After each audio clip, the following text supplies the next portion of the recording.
apenas um curioso, um pequeno assim, coloco ali, estudo qual tipo que eu tenho, mas estudo um pouco de filosofia, estudo um pouco de sociologia, estudo um pouco de teologia e psicanálise. Então, estou me formando em psicanálise. Fiz essa palestra aqui também porque eu sou uma pessoa que passei por um processo difícil, resolvi estudar o que eu estava sentindo, né? Eu sou uma pessoa curiosa, né? Sou filho da curiosidade. E aí resolvi estudar o que eu estava passando e que muitas pessoas também passavam. Resolvi fazer um trabalho sobre isso, apresentei algumas vezes e fui convidado a apresentar a vocês aqui hoje. Vou passar um vídeo para iniciar. A gente continua, tá bom?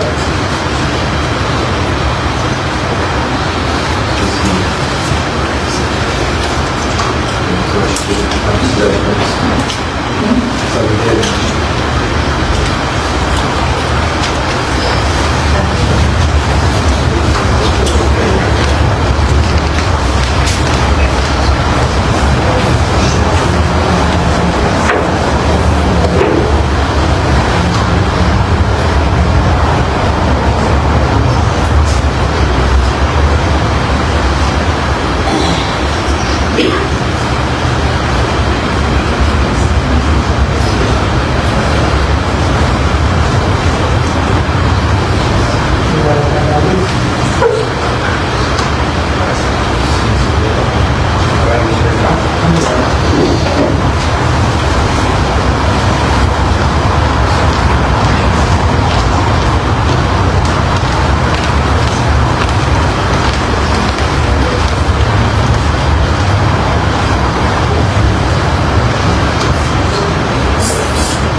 Mundial da Saúde, IDO, você já parou para pensar na dimensão da saúde mental hoje em dia? Os números são tão grandes que parecem distantes, mas eles representam pessoas reais, como eu ou outrem. A saúde mental se tornou uma crise de saúde pública global, com dados que exigem a nossa atenção imediata. De acordo com as informações mais recentes da Organização Mundial da Saúde e de outros estudos em grande escala, o cenário é, no mínimo, alarmante. Globalmente, a prevalência de transtornos mentais é impressionante. Estima-se que 13% da população mundial, o que equivale a mais de 1 bilhão de pessoas, vive com algum tipo de transtorno mental. Os mais comuns são os transtornos de ansiedade, que afetam aproximadamente 4% da população global, e os transtornos depressivos, que impactam cerca de 3,8% das pessoas no mundo. E um fato importante é que a depressão é a principal causa de incapacidade em todo o planeta. A pandemia de Covid-19 agravou drasticamente esse quadro. Em apenas um ano, foi registrado um aumento estimado de 25% nos casos de ansiedade e depressão em todo o mundo. Foi um acelerador de uma crise que já estava em curso, trazendo à tona a vulnerabilidade da nossa saúde emocional. Agora, vamos focar no Brasil, porque aqui o cenário é ainda mais preocupante. Nosso país se destaca negativamente, sendo considerado um dos que tem as maiores taxas de transtornos mentais. Dados revelam que o Brasil é o país com a maior prevalência de transtornos de ansiedade do mundo, com 9,3% da população afetada. Isso é mais que o dobro da média global. A depressão também tem uma prevalência alta por aqui, afetando 5,8% 90% dos brasileiros. Quando a gente olha para dentro do Brasil, as pesquisas indicam uma maior concentração de diagnósticos em certas áreas. A região sudeste é frequentemente apontada como a mais afetada em números absolutos, concentrando a maior quantidade de casos. Isso se deve, em grande parte, à sua alta densidade populacional e aos estressores típicos da vida urbana. Mas, em termos de prevalência percentual, a região sul também se destaca com taxas de depressão significativamente altas, muitas vezes liderando o ranking nacional. Em resumo, os dados mostram que, enquanto o mundo inteiro enfrenta uma crise de saúde mental, o Brasil vivencia um cenário ainda mais intenso. Isso exige ações de saúde pública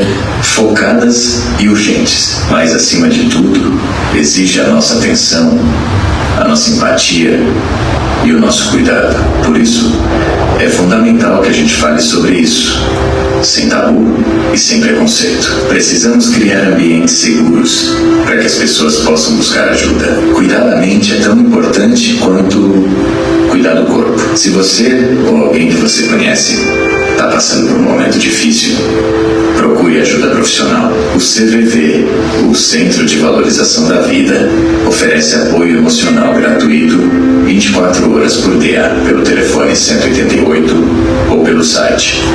Lembre-se, você não está sozinho.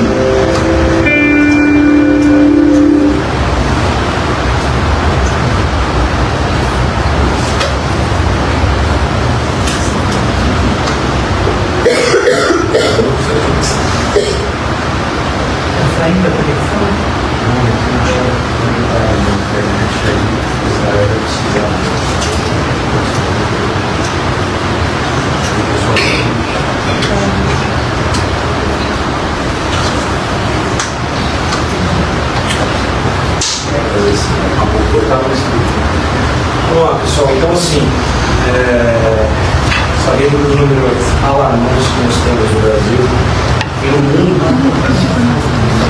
o pessoal está me ouvindo em fundo? Não. Então, sabendo dos números alarmantes que nós temos aqui no Brasil e no mundo, né, a gente tem que começar a tirar o paradigma de que ter depressão ou ansiedade é um problema que a gente tem que guardar para a gente mesmo.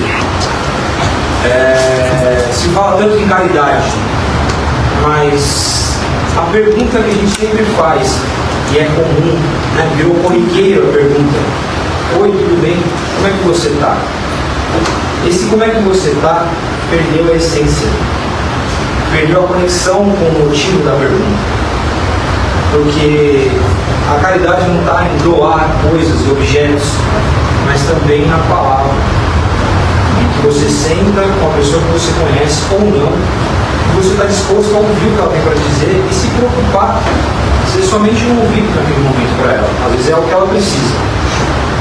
Ela não precisa de ouro, moeda, dinheiro ou alimento. Somente de seu ouvir. Então, de suma importância você parar e pensar quando você pergunta: como é que você está? A gente não está mais disposto a saber como o próximo está, ou se importar como ele está. E a gente entra num outro processo em que a gente procura e busca. Eu, como disse mais cedo, sou uma pessoa curiosa, né? Sou filho da curiosidade. E a gente pergunta: como é que Deus fez tudo? Por que Deus me colocou aqui? Qual o motivo de tudo? Filósofos morreram, outros vieram tentando responder essa pergunta. Mas há pouco tempo eu estava vendo uma entrevista, e nessa entrevista, era uma entrevista kardecista, né? Entre duas pessoas kardecistas, e eu ouvi esse diálogo, ele perguntando, essa pessoa estava fazendo um estudo, assim como Kardec fez, que é perguntar ao espírito, relatar perguntas e respostas. Ele estava fazendo um trabalho. E aí a pergunta dele é: por que é que Deus fez tudo e como ele fez tudo? O espírito respondeu para ele: nem eu sei essa resposta. Aí ele voltou a perguntar, mas você já não está desse lado? Você não tem essas respostas? Ele falou, não. Fizemos essas perguntas aos superiores e a resposta foi: como é que você tem a audácia de perguntar como foi criado tudo, se nem a você mesmo você conhece?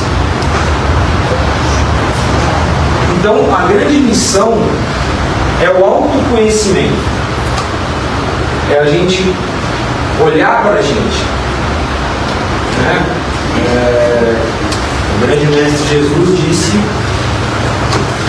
amar ao próximo como a ti mesmo. Alguém aqui já se perguntou quem eu sou? É uma pergunta quase impossível de se responder. Por quê? Porque quando você pergunta quem eu sou, você se baseia pela ótica do outro. De como eu aparento para outra pessoa, como eu aparento e eu apareço para outra, para a sociedade. O que eu sou para a sociedade? Então essa pergunta é completamente complicadíssima de se responder. Então a pergunta que nós temos que responder é: quem sou eu? E aí a gente tem alguns pensadores pioneiros ali dentro dessa linha de raciocínio do autoconhecimento é Freud. E aí eu fiz essa apresentação no pai da psicanálise, começando pelo pai da psicanálise. Então eu vou fazer uma introdução somente no discurso de Freud, porque ele é complexo, ele é grande.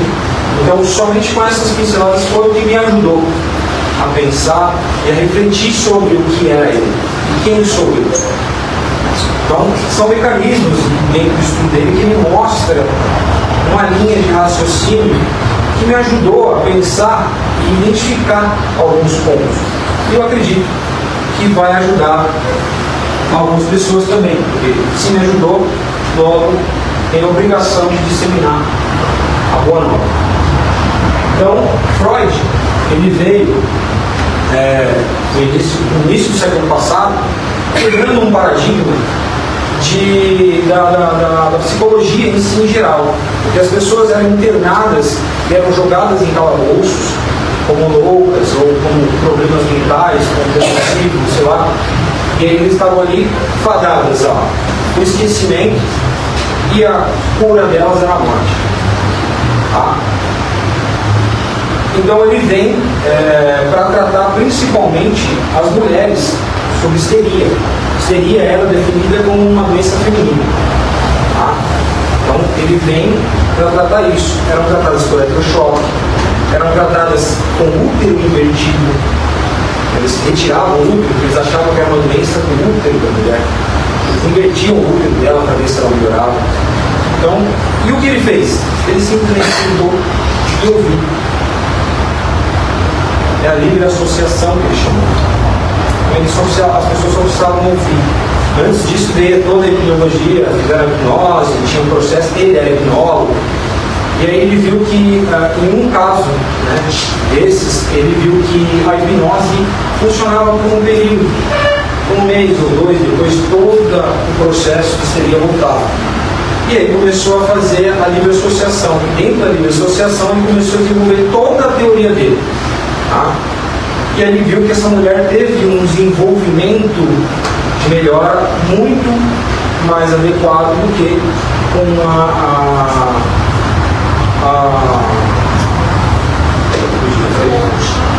não fazer a hipnose. Né? Então ele começou a fazer a livre associação, que é ouvir, simplesmente ouvir. E ele ajudava a pessoa a fazer essa autoanálise. E aí ele começou a desenvolver todo o processo de teoria dele, de como funciona a mente. A gente vai entrar agora, se puder agora falar, porque aí vai conseguir enxergar melhor. Então, esse é o Freud. Ele vem dividindo a mente em três partes: o id, o ego e o superego. Ele fez essa divisão com base nos instintos, no que a gente vive na sociedade, que a gente aprende na sociedade e em quem eu apresento para a sociedade. Então ali vocês podem ver que tem aqui a rotina E esse conflito todo entre o id, o ego e o superego. Essas 3 pontos aqui foi muito disseminada. Hoje em dia a gente não sabe muito bem o que é o que, porque virou uma coisa do hype, o ego, o superego, não, tem o ego inflado, e aí por diante. Mas o que é cada um? O id, ele é responsável sobre o instinto das pessoas. Você nasce com instinto. Você nasce com a pulsão que ele chamou de vida, né? Com a pulsão da vontade. Um bebê, ele é puro id. Ele não pensa se ele chorar amanhã, ele tem que trabalhar amanhã. Ele simplesmente chora porque ele quer comer. Então é um impulso da vontade de se alimentar. Então não tem raciocínio, não tem uma lógica envolvida. É por instinto. Então o id, ele é instintivo. Ele é a sua vontade. Ele é uma força natural do homem, instintiva do homem. Então o homem tem vontade de comer, ele te dá impulso de vida de comer. Você vai comer. Impulso sexual, você vai fazer sexo. Você tem impulso de falar, você tem impulso de falar. Você tem impulsos agressivos. Eu tenho impulsos agressivos. Então o id, ele é responsável pelo seu animal interior, aquilo que você é naturalmente. Nasceu sendo. O ego, por sua vez, ele é o que você apresenta para a sociedade. É aquilo que você molda conforme o seu tempo de vida, a sua adolescência, a sua infância, a sua adolescência, e o começo da sua vida adulta. É aquilo que você vai moldar para apresentar para a sociedade. Através de quem? Vou voltar depois para vocês lerem com mais calma, tá? Do superego. O superego é o quê? São as normas, é a moral que você aprende na escola ou com seus pais, é a moral que a sociedade implementa dentro da sua vida. Então, o superego, ele vai fazer um papel de condenação no que o id faz. O id já tem impulso, tem vontades incontroláveis. O superego vem dizendo, não pode. Eu estou com fome, 10 horas da manhã, vou bater um prato de arroz com feijão. O superego fala, não, porque meio-dia é hora do almoço. Aguarda. E aí você tem que esperar. E no meio de tudo isso, voltando na mesma imagem, só para mim voltar aqui para ver se eu consigo achar esse formato. No meio de tudo isso, definindo o que vai ser ou não ser, é o ego. Todos os problemas de ansiedade, problema de depressão, envolvem o ego. Porque ele está sendo sanduichado por Deus. Eu quero, mas eu não devo. Então você está no meio. Mas você é o ego? Aí eu volto naquela pergunta. Quem sou eu? Lembra? O ego é quem você apresenta para a sociedade. Você é o ego. Você é o id e o superego. E esse cara aqui está sendo sanduichado. E esse cara aqui é o que apresenta para a sociedade as suas ansiedades. O seu íntimo, esses dois brigam, esse sofre. Tá? Então, acho que ficou meio que claro a divisão inicial do Freud. Então, eu quero, não devo, equilíbrio. A disfunção de depressão ou qualquer outro transtorno, né, desassociação, entre outros, histeria, tem casos de pessoas que têm pipoca o corpo, que torce a boca, começa a mancar, vários problemas que são psicológicos, fazem exames, não acham o problema, porque o físico não tem nada, é o psicológico que está do outro lado. São uma consequência dessa briga. Então, o tratamento da livre associação, ou seja, o falar com um psicanalista, um psicólogo, um terapeuta, é justamente conseguir entender o que está acontecendo aqui. Por quê? Eu quero e eu pressiono. Não devo e eu pressiono. Eu quero, deixei acontecer. Cheguei em casa, eu faço uma autocondenação. Por que eu fiz aquilo? Por que eu deixei de fazer aquilo? Aí você deita na sua cama, você deita no seu sofá e fica pensando e revivendo toda aquela conversa que você teve com aquela pessoa, que você reviu 5, 6 vezes, 7, 8 vezes e você não entendeu o que aconteceu ainda. Então você está sendo condenado. Porque você deixou ele ganhar. E o contrário, eu quero, não deixei 100%. Aí você chega em casa e o seu vídeo começa. Tá vendo? Você não me deixa. Você não vive o que você quer viver. Você se cobra e aí você fica nesse processo. Então, conhecer os dois pontos seria meio que a chave para tentar entender quem sou eu. Dentro desse processo, então vamos lá, vou repassando, né?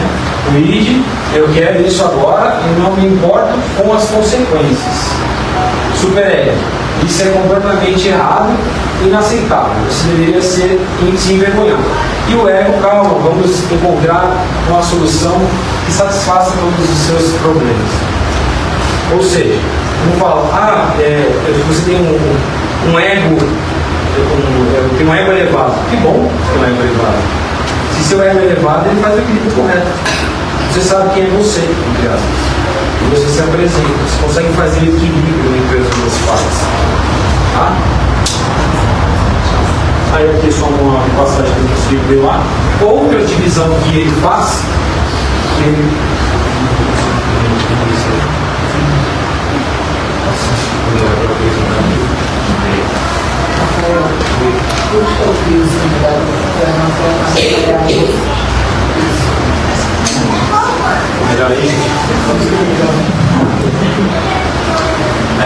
outra divisão que ele faz é uma analogia com relação ao iceberg. Ele divide também em 3 partes: o consciente, o pré-consciente e o inconsciente. Tudo que a gente vive, tudo que a gente passa não é esquecível. Sofri um problema, não esqueci. Não, aquilo lá que aconteceu eu deixei para lá. Não, ele está na sua mente ainda, independente se você lembra dele ou não. Ele fez a analogia do iceberg por quê? Tudo que está no consciente está na superfície, está aparente.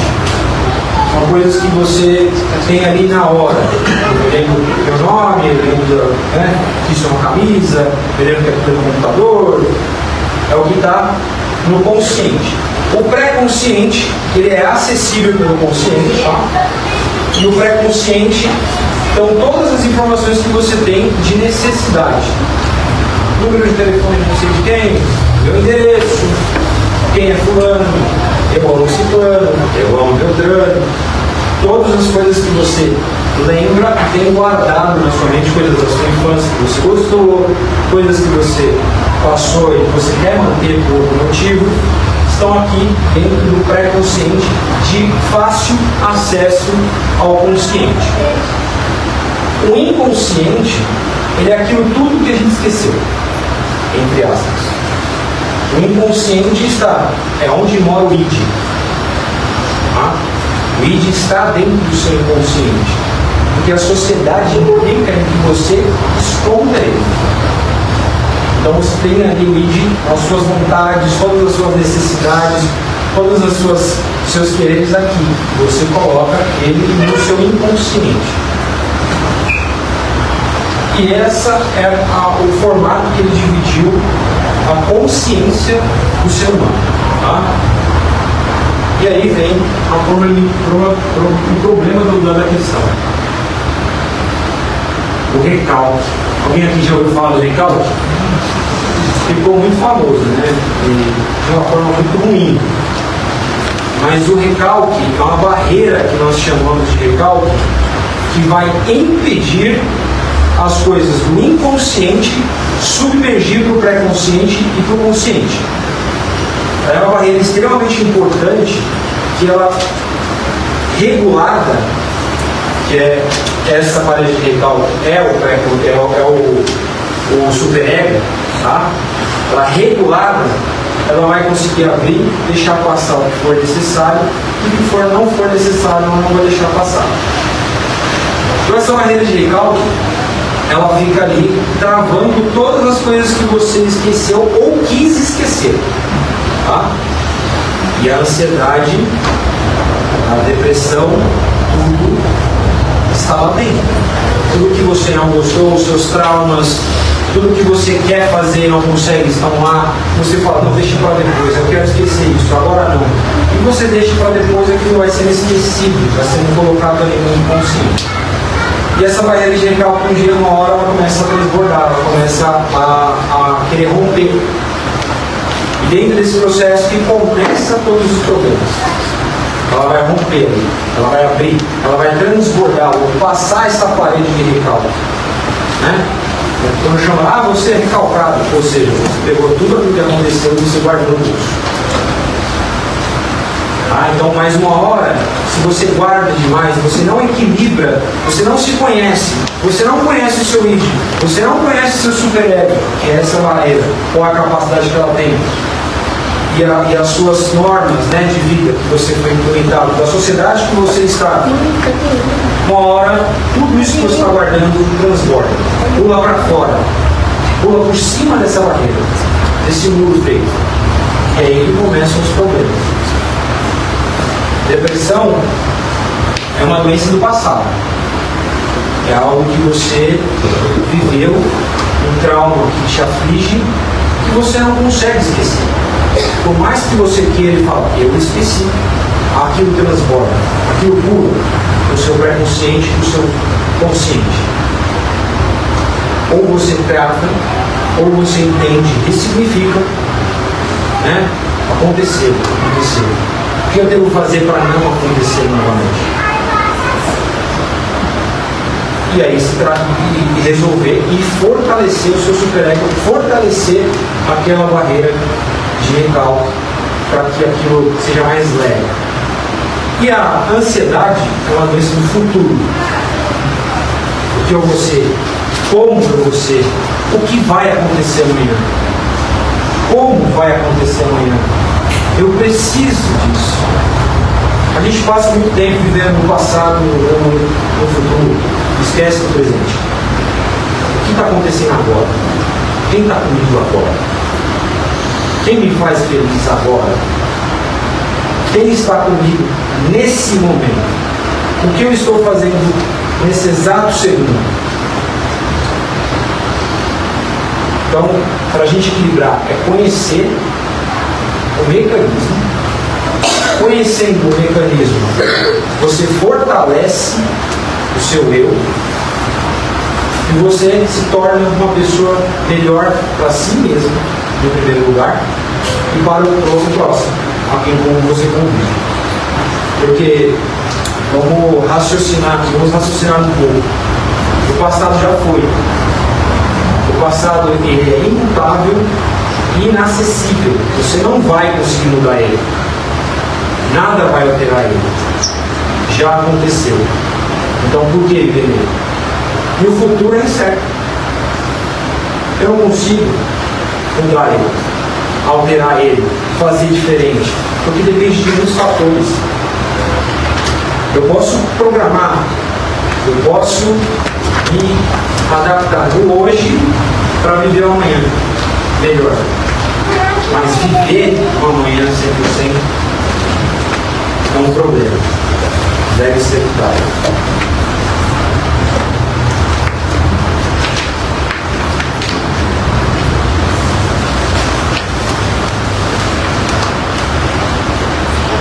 Então, que é o que eu falei lá com relação a fazer uma conclusão, a influência do trabalho de Freud na cultura, né? Então, ego, superego, id, tudo isso foi miscigenado, colocado dentro de um liquidificador e ninguém mais entendeu os conceitos.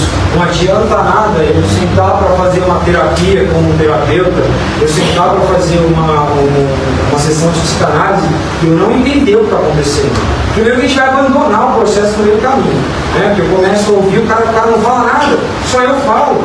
Eu fico ali horas e horas falando, eu estou pagando para falar, pelo amor de Deus. Né? Que coisa chata.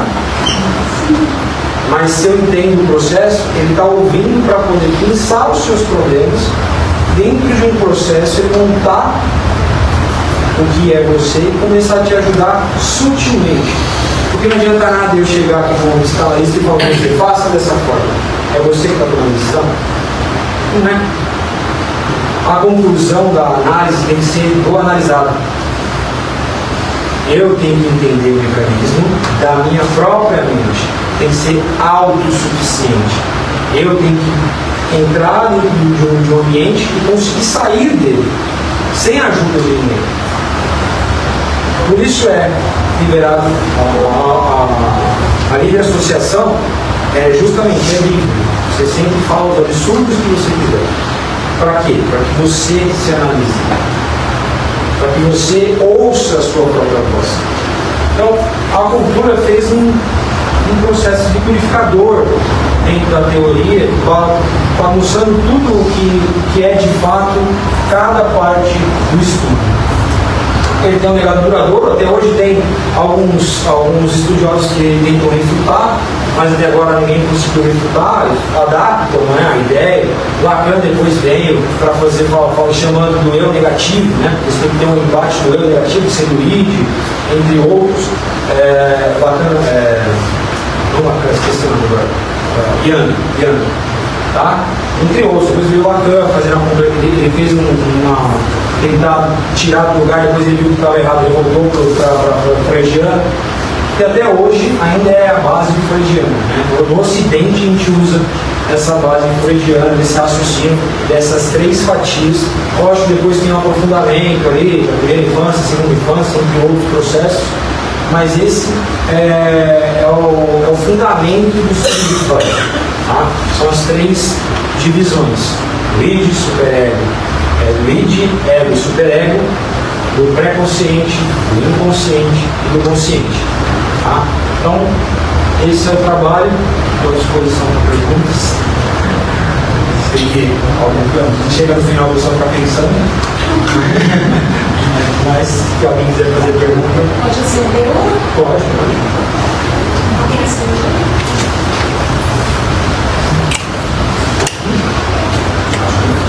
Não, só de lado. Não, acho que a gente tem que fazer pergunta. Alguém quer fazer pergunta? A depressão muitas vezes acho que é ligada ao negativo, né? Alguma coisa que aconteça, algum momento da vida, né? Você falou que foi uma coisa meio passada, alguma situação que a pessoa passa e consegue enxergar alguma saída e de repente não sei, pode ser financeira, amorosa, ou até saúde, enfim, vai desencadeando dentro dela um enunciado, uma conversa, um diálogo, vai tomando uma proporção que pode até vir, até culminar em suicídio, por exemplo. Exato. Você foi bem oportuno com relação ao gatilho. Lembra que eu fazia a barreira de recalque? O gatilho é justamente a hora que ele transborda. É algo que está ali guardado, está escondido. Alguém apertou aquele gatilho, transborda. Alguém transborda com crise, ansiedade, aí mistura a depressão com a ansiedade, você passou por aquilo, não sabe que vai passar de novo por aquilo de novo, e aí gera uma confusão, mas o gatilho é justamente a hora que algo acontece que faz a barreira do recalque transbordar. Então, se a gente sabe o que aconteceu, a gente começa a tratar o que aconteceu, a gente começa a tratar os gatilhos. Entendeu? Minha mãe me beliscava. Alguém chegou no menino, é um gatilho. Eu tiro o braço. Se eu tratar isso, ninguém vai me beliscar. Isso foi no passado. No presente pode ser que não me belisque. Aí você começa a trabalhar esse gatilho para que ele não transponha mais a barreira de recalque. Para aquilo que aconteceu, aquele trauma que aconteceu, fique aonde ele tem que ficar. Porque esquecer não é a solução. A gente aprende com os erros. Né? A gente resolve nossas vidas através do erro e do acerto. Então, esquecer não é a solução. Deixar para lá não é a solução. Você entender o que aconteceu. A partir do momento que eu entendi o que aconteceu, eu posso tratar. Fácil, gatilho? Não. Através da terapia que você vai identificar esse gatilho. Porque aí você falando o que aconteceu, né? Eu vou dar um exemplo. De vida escala. Aí eu vou contar para alguém, psicanalista, psicólogo, seja lá quem você está pela sua terapia. Ah, eu era beliscado no passado. Aí de repente eu estava com a minha namorada, ela foi e colocou a mão em mim. Esse é o papel do terapeuta. Ele vai pegar e falar, gatilho. E ele vai montar todo um processo, depois ele vai falar, mas veja bem, ela é a sua mãe? Ela colocou a mão em você para quê? Ele vai fazer perguntas para que você responda. Não, mas não é minha mãe. Ela não vai, realmente ela não vai me buscar. Entendeu? E aí você vem tratando esse processo. Você vem tirando esses gatilhos, modificando esses gatilhos, sem esquecer o que aconteceu. Porque lembra, se eu ficar vulnerável, eu cometo ele novamente. Então, eu lembro sempre o que aconteceu para que eu não fique vulnerável. É um aprendizado contigo. Tudo que é ruim é aprendizado. Você já aprendeu, né? Como é que eu posso, desculpa, como é que eu posso melhorar sem ir um terapeuta? Autoanálise. É um processo mais longo. Como é que faz uma autoanálise? Entendendo todo o processo da mecânica humana, parar, meditar e repassar tudo. Mas aí vai doer. Muito. Entendeu? São horas e horas de lugar fechado chorando. Mais ou menos isso. É mais fácil com alguém auxiliando, mas tem gente que não gosta de conversar com alguém. Foi aquilo que você comentou. Tem gente que fala, eu vou ficar meia hora lá falando lá e vou embora da casa. E a pessoa prefere ela mesma se entender. Então, eu sou um caso desse. Eu era um caso que eu troquei de psicólogo. Como comecei a fazer o processo, eu passei por 5 profissionais diferentes. Primeiro, Porque se é pra mim falar, eu falo pro meu amigo que manda uma cerveja.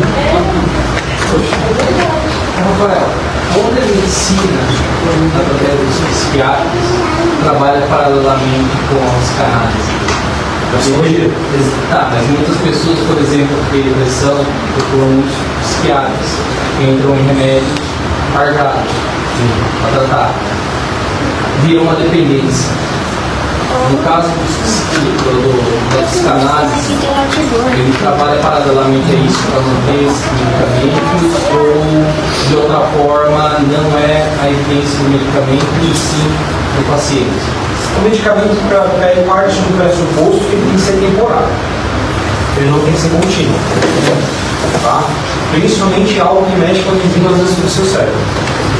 Então, se você tem um remédio que você está com continuidade por muito tempo, procura um terapeuta. Porque a terapia, ela ajuda justamente para você fazer essa ressignificação para você não precisar da enzima. Você ressignificou, entendeu o que aconteceu com você, e a partir do momento que você entendeu, você não precisa mais daquela enzima para poder deixar você em pé. Então, sim, todo psicanalista ou todo terapeuta, quando tem um neuropsicanalista por trás, um neuropsicólogo ou envolvido, tem uma indicação de remédio, ele vai dar continuidade aqui. Ele não vai encerrar. Porque até mesmo tem medicamentos muito fortes que causam realmente dependência, que hoje é um problema. Porque você vai aumentando a dosagem. Eu tomo 10 miligramas, daqui a 6 meses eu estou tomando 20, daqui a 4 eu estou tomando 30. Entendeu? Não está mais fazendo efeito. A barreira de recalque não vai ser anulada por conta disso. Você vai se sentir mais feliz. E outra, tem alguns remédios que vão fazer o quê? Dopar você. Não esqueça de fazer com que você fique sem sentimentos. Eu tenho casos que o cara não tem mais vontade de comer por conta do remédio. Não tem mais vontade de relação com a esposa dele, com o marido dela. Por conta do remédio, eu não tenho vontade, eu levanto para trabalhar, mas eu sou eu não tenho mais o que o Freud chamou de função de vida. Né? tem duas definições que eu vou falar depois, mais para frente, assim, pulsão de vida e pulsão de morte. Né? A minha pulsão de vida, a minha tesão pela vida não existe mais. E o remédio importa isso. Por quê? Está no meio de um tratamento. Você está na beira do abismo. Vamos dizer, está na beira do abismo aqui para ir. O remédio faz o quê? Opa, volta. Segura. O sinalista vai fazer, dá um passo para trás. Vamos dar outro para trás. Mais um para trás. Mais outro. Está vendo o abismo? Você quer se jogar mesmo? Não, pelo amor de Deus, não me ajuda. Está na hora de chamar. Tá? Então é esse processo.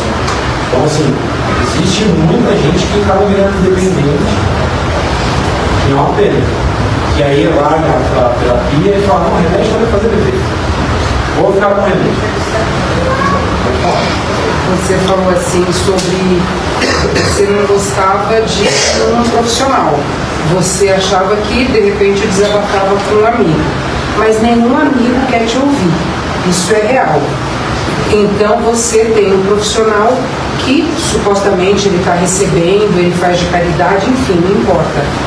Aí ele vai te ouvir. Então quando você vai nessa terapia, você se esvazia. Porque você está cheio, tanto que o profissional tem que falar, chega, agora é só da próxima. Então, é um esvaziamento. Amigo, provavelmente, se ele estiver tomando a cerveja, ele vai falar, amigão, eu também tenho problemas, resolve o seu e vamos, não é verdade? Então, eu acho que é meio assim, o profissional, depois de um tempo que eu passo, eu entendi que ele está aí porque ele é um profissional e ele quer me ouvir, né? E esses gatilhos, tudo você pode transmitir para eles. Mas amigos, eu tenho certeza que não gosta de ouvir ninguém. Não só por isso, voltando no começo do que eu falei. A gente senta do lado das pessoas e eu me incluo nessa. Tá? A gente senta do lado das pessoas e fala, oi, tudo bem, como é que você tá? Mas eu não quero só com você. Assim. Eu não me fale, por favor. Me diga que tá tudo bem. Vamos seguir aqui para frente. Já vamos tomar cerveja? Ah, então, o psicanalista vai fazer isso. Ele vai ouvir, analisar, e aí ele vai te controlar. Entendeu? Ele é treinado para ouvir, e ele tem um contrato que você dizer para ele não é possível de ser divulgado. Ele não pode divulgar de hipótese alguma. Ele vai fazer isso, montar um processo para que você vai começar a apontar o dedo em alguns pontos para você fazer reflexão. Eu demorei um tempo justamente por isso, porque eu ficava pensando, peraí, você está do meu amigo aqui é melhor do que eu estava com esse cara, estou pagando, não só que não é falando de cara, só que não. Eu pagava no cerveja, cara, legal, entendeu? Então assim, o que a gente faz hoje, o que o psicanalista faz é pontuar as coisas, montar um processo e dar um diagnóstico. Mas que você participa. As questões mentais, né, de ansiedade e depressão, aí eu vou partir mais para o lado de onde a gente está agora, que é um centro espírita, né, kardecista. As questões mentais de ansiedade e de depressão, para você está mais ligada na questão atual, ou pode ter alguma coisa vinculada a vidas passadas? Sim, existia essa vertente de raciocínio. Freud era ateu. A partir desse princípio da palestra de hoje, Freud era ateu. Então isso não era plausível para ele. Ele era judeu, mas ele era um praticante, depois ele se definiu como ateu durante um período de tempo. Isso era judeu. Mas sim, existem algumas vertentes que fazem essa ponte, né? Ao fazer a regressão, por exemplo, para ver o que aconteceu, né? Freud, nos primeiros estudos dele, é o sonho, né? Ele faz a análise do sonho, mas ele baseava o sonho através do que ele viu hoje, não do que ele viu na vida passada, mas que ele não acreditava. Mas existe hoje muitas vertentes, muitos analistas, né? E alguns terapeutas de outras áreas que trabalham em cima de vidas passadas, sim. Tem fundamento e estudos mostram que realmente tem um fundamento profundo. Tem essas crianças que nascem com uma janela aberta. E aí chama a mãe de irmã e aí por diante. depois essa transação fecha. Então isso está sendo tudo esse processo ainda está em análise, um processo de estudo, mas a verdade é que esse não cobra. Apesar de ter muitas provas, ainda assim a ciência não aceita muita coisa. Não é isso. Primeiro, Sempre uma pergunta, por exemplo, uma pessoa que ela tem burnout e o problema que ela sofre não é afastado, porque o burnout a gente sabe que é.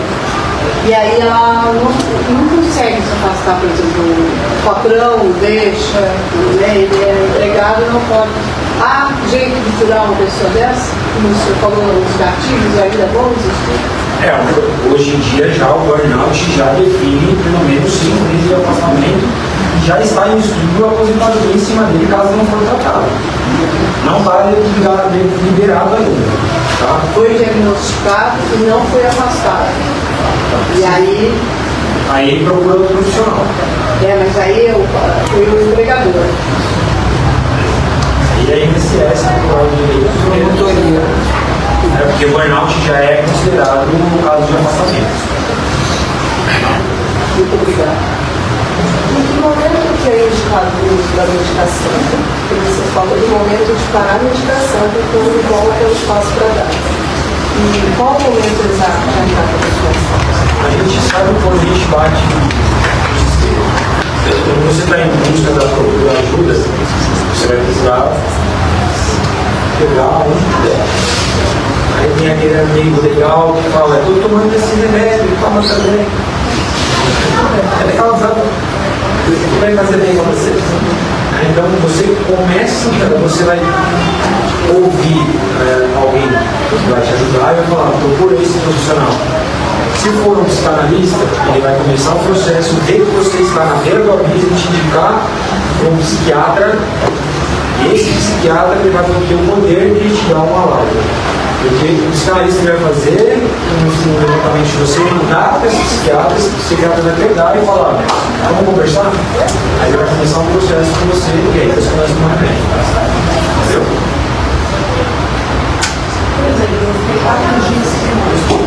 Eu fiquei 4 dias sem memória com depressão. Mas eu tomar um medicamento e eu queria ficar uns 4 dias bem devagar. Desassociação. Você tem uma dissociação cognitiva. Então, o trauma pode ter sido tão influente na sua vida que a sua barreira de ego, de superego, abafou tudo. Então, o seu recalque se colocou sobre aquilo por um período para que você tenha vamos dizer que seu computador foi reiniciado. Entendeu? Então foi um processo traumático que você provavelmente viveu e você teve que uma desassociação. Chega a ser uma proteção do cérebro? Sim, de certa forma sim. A histeria em si é uma proteção. Tudo que a gente tem externo é o corpo se comunicando com a gente. Então qualquer trauma que você vive, ele vai externar de alguma forma. Mas alguém Essa associação da depressão com doenças que acabam atingindo o físico, o que você faz? às vezes, como eu disse, não é tratado. Você vai no médico e não tem uma. Chega a esse ponto. Só com uma terapia para você entender seu corpo. Existem casos, inclusive eu lembro que tinha uma mulher que tinha uma dor de garganta terrível. Uma dor de garganta que não passava, e no médico não estava inflamado. Eu quebrei, sei lá, alguma coisa aqui muscular. O exame não era muscular. Aí, dentro da análise, foi ver que ela, dentro de um processo traumático, de um sequestro, a pessoa mandava ela calar a boca. Então aquilo foi entalado, ela colocava dor na garganta dela. E dentro do processo terapêutico, ela foi entendendo que aquilo não era físico. E aí ela se iniciou, passou a parar de sentir essa dor. Mas dentro do processo, que não é um processo comum.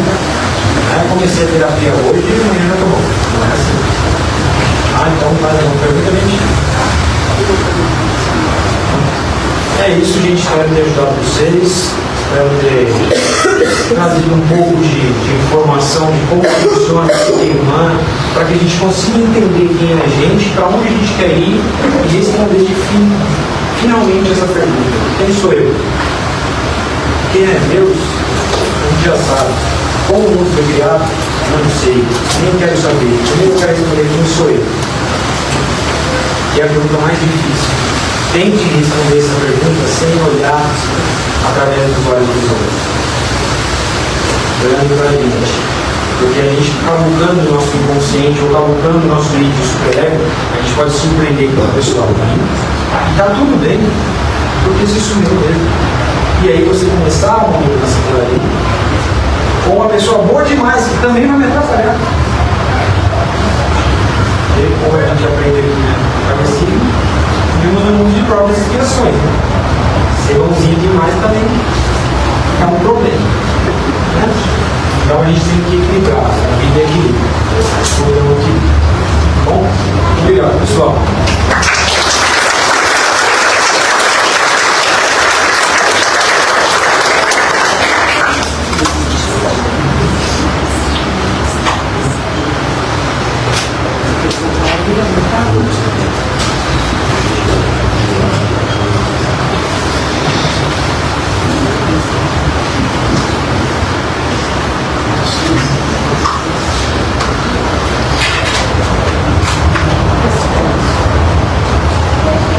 Queremos agradecer a presença do Rafael, né, que ele nos trouxe, só para deixar bem claro onde estava ele, porque meu filho.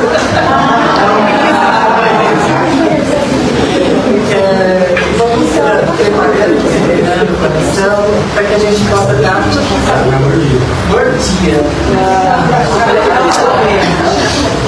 Para que a gente possa fazer o nosso passe. E sempre assim, a gente está falando nesse tema, o DECOI está lá, gente. Ele falou, às vezes as pessoas não querem conversar, às vezes as pessoas não querem nos ouvir. As casas de oração, elas estão para isso.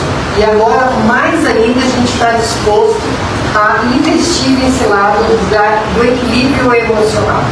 Então, se não tem amigo, se não está dando para ir para terapia, não sufoque sozinho. Porque quando a gente não identifica, aquilo sobe, desce, é um desespero, que a gente não entende o porquê dessa dor. O DECOI está aí, a gente está ali para atender, tem as plantonistas, vamos conversar. Existe também o sigilo absoluto, se for falar do DECOI, fica no DECOI, e a gente tenta orientar do jeito que nós conhecemos, não tão profundamente como o Freud, e como lado espiritual também, onde a gente tenta trazer esse equilíbrio junto à casa de oração. Tá? Então, nós vamos parar agora semana que vem, mas não esqueça, a porta vai estar sempre aberta. Às vezes as pessoas vão lá e está tarde, vocês estão com muita gente. Nós estamos aí para ouvir quem precisa conversar. Ok? Então vamos envolver com muito carinho a nossa companheira que fará o tratamento da gente. Vamos fazer o passe coletivo, tá? Dos dois, tanto do passe espiritual como do tratamento, tá bom? Primeiro, vamos envolvendo toda essa casa de oração. Vamos visualizando uma luz dourada como o sol, que vai entrando pela porta, passando por todos os ambientes dessa casa, até chegar nesse salão, recolhendo nossas agitações, nossos sentimentos, qualquer miasma, interferência, qualquer coisa que possa estar aqui, para que agora seja derramada uma luz brilhante que vai sendo derramada por toda essa casa, preparando esse ambiente, preparando toda a equipe espiritual. Vamos agradecendo a presença de Meimei, que fará o tratamento das crianças. A equipe de Maria de Nazaré, sempre presente às terças-feiras para o tratamento. A equipe de trabalhadores dessa casa, do passe espiritual, agradecemos. juntos, envolvidos com a espiritualidade, nos ligando a Jesus, dizemos: Jesus, divino Mestre e Salvador, fortalecei-nos e amparai-nos para que possamos assim lutar contra as forças do mal que tentam dominar o mundo. Veneráveis amigos celestiais, auxiliares de Jesus, fortalecei-nos e amparai-nos para que possamos assim lutar contra as forças do mal que tentam dominar o mundo. Pai nosso, Criador nosso, fonte eterna de amor e de luz, fortalecei-nos, Senhor, e amparai-nos para que possamos assim lutar contra as forças do mal que tentam dominar o mundo. Que assim seja, graças a Deus. E unidos com essa equipe espiritual maravilhosa, vamos envolvendo os pequeninos que aqui se encontram, que eles vão recebendo agora da equipe de Nenê uma luz intensa que vai sendo derramada bem no alto da cabecinha, no coronário, que vai retirando deles qualquer agitação do dia, medo, sonhos ruins, preocupações e ansiedades da idade. E agora vamos derramando uma luz que acalma, envolve os nossos pequeninos até os pés, iluminando bem a mente, fortalecendo a reencarnação e trazendo equilíbrio, pensamentos bons, e que essas energias boas se espalhem a seus familiares, pais, avós, que possam produzir no caminho dele. Envolvendo agora a equipe do passe espiritual, os tratamentos da fichinha amarela. Vamos nos ligando à espiritualidade, e a espiritualidade vai derramando sobre cada um de nós agora essa luz intensa que vai entrando pelo coronário, aliviando todos os sentimentos, desligando das agitações do dia, preocupações excessivas, ansiedades, depressões. Tudo isso vai sendo desligado nesse momento. E agora vamos recebendo uma luz intensa que vai aliviando, abastecendo os centros de força, de paz, equilíbrio, saúde, saúde física, saúde mental, deixando sobre cada um de nós uma cúpula de proteção e luz. Que assim seja. Envolvendo agora quem estiver com fichinha roxa, quem estiver em tratamento no A3, vamos nos ligando agora à figura de Maria de Nazaré. E a equipe dela vai se aproximando de cada um que precisa desse tratamento, que está nesse tratamento. Envolvendo da cabeça aos pés, uma luz intensa que vai trazendo todo o fortalecimento físico, mental e espiritual.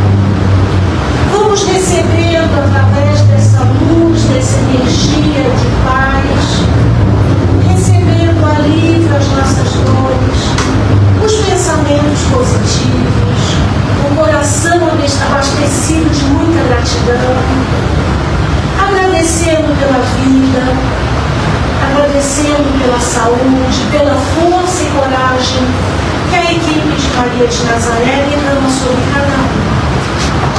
Pedindo para que ela nos traga paz e amanhã cedo cada um se sinta muito melhor.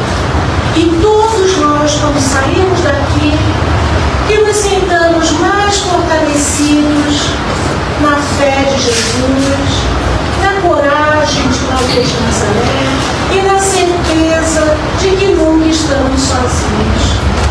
Nos abençoe o Senhor e nos dispense em paz, graças a Deus.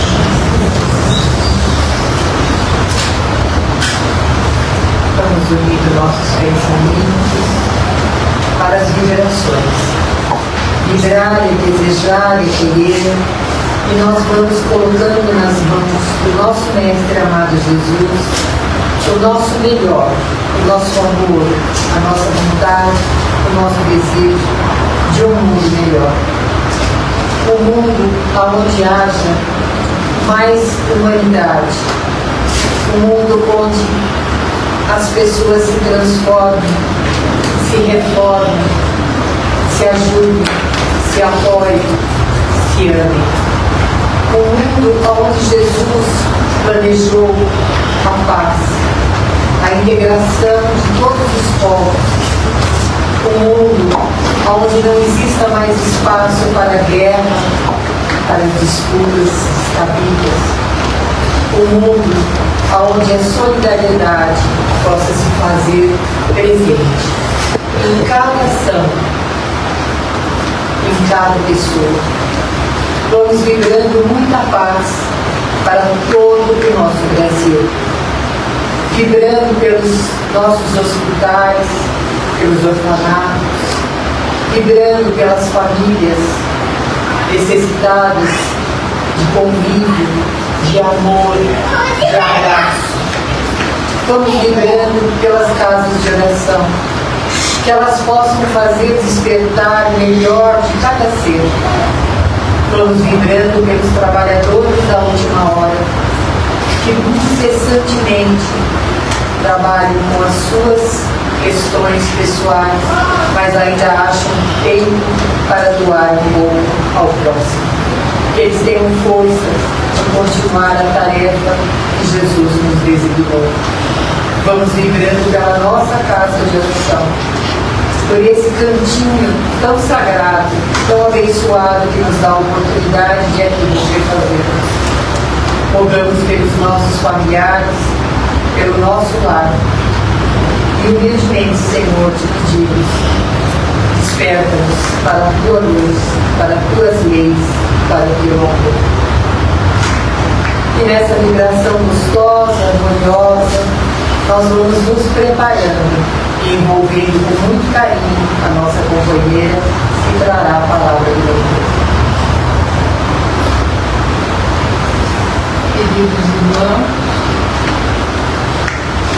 desejo a todos força, muita força, mas desejo a você que não tem ânimo para acordar, para sair da cama. Eu desejo a você coragem, coragem para levantar, coragem para abrir a janela, coragem para respirar. Eu desejo a você que tem aquela dor no peito, aquela mágoa que te aprisionou, eu desejo a você que se liberte, que alivie, que possa seguir confiante adiante. Eu desejo a você que tem aquela dor que aperta o peito, aquela dor de ver um ente querido enfermo. Eu desejo a você força e saúde, que você não adoeça junto, porque é a sua vida. Eu desejo a você que chora escondido, para que os seus familiares não vejam. Eu desejo a você coragem, que ponha as lágrimas para fora, que não despreze essa dor, mas que consiga depois respirar mais aliviado. Eu desejo a você que tem aquela melancolia de não saber por quê, uma sensação de tristeza que não sabe de onde vem. Eu desejo a você que você busque mais a espiritualidade, que busque compreender essa união bendita entre o espírito e o corpo, que descubra a importância de cuidar da saúde do espírito e do corpo físico.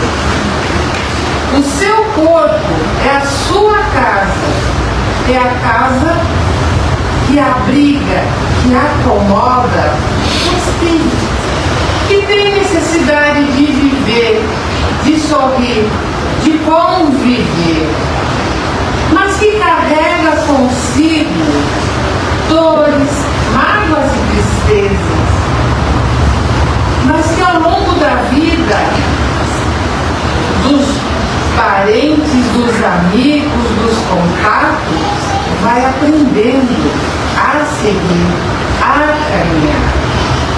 Abençoa a sua vida diariamente, abençoa o seu corpo, não o maltrate, não reclame ame tanto.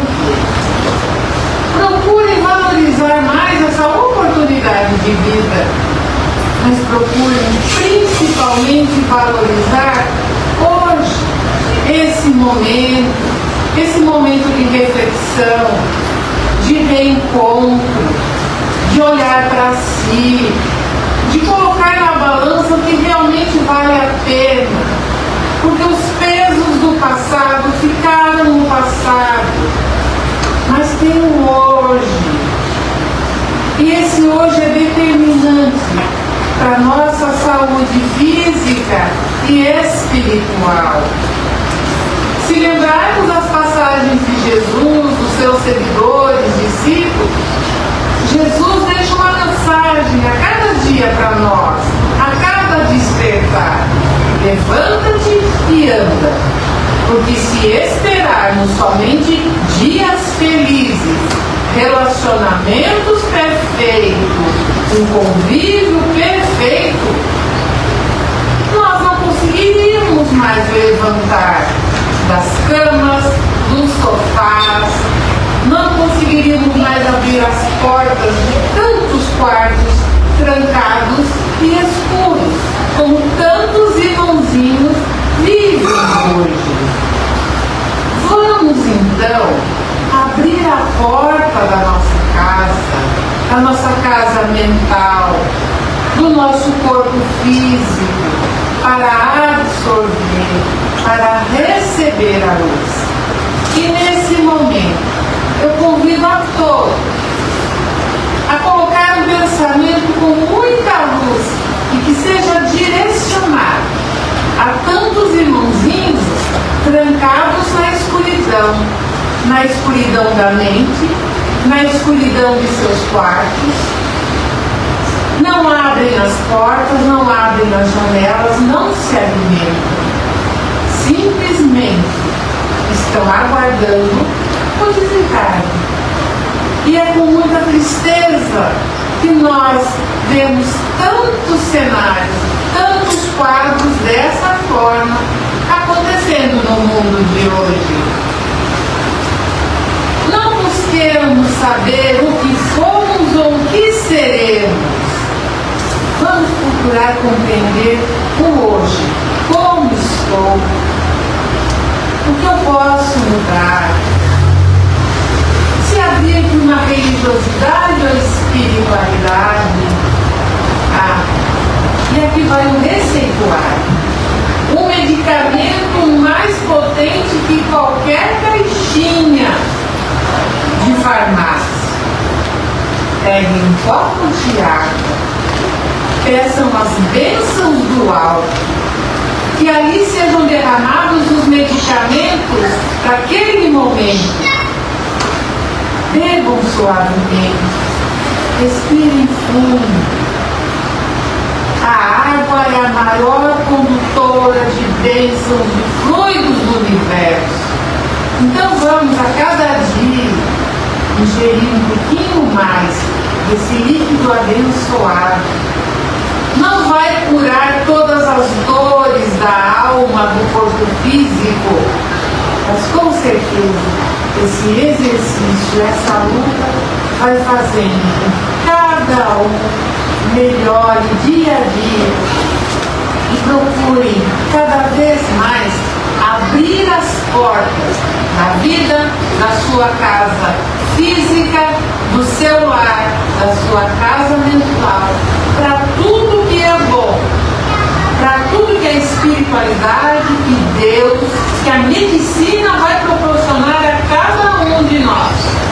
E saibamos valorizar a vida, esta reencarnação, esse momento presente que nos trouxe aqui para ouvirmos essa noite mais esse aprendizado abençoado e que possamos realmente ser mais felizes, aproveitar mais os momentos felizes que acontecem na vida de todos. Basta abrirmos as portas e permitir que isso aconteça. Fiquem na paz de Deus, de Jesus querido que aqui chegou, trazendo o seu depoimento, a sua experiência, contribuindo para que nós, cada um aqui, reflita um pouco mais como anda a minha casa mental e pedir ajuda, pedir auxílio, e Deus, com certeza, vai direcioná-los onde houver a necessidade, onde houver alguém disposto a ouvir. Que assim seja, graças a Deus.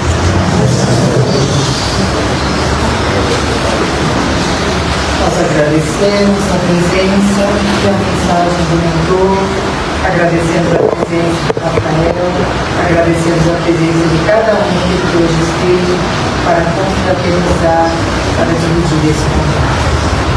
Senhor, nosso Deus.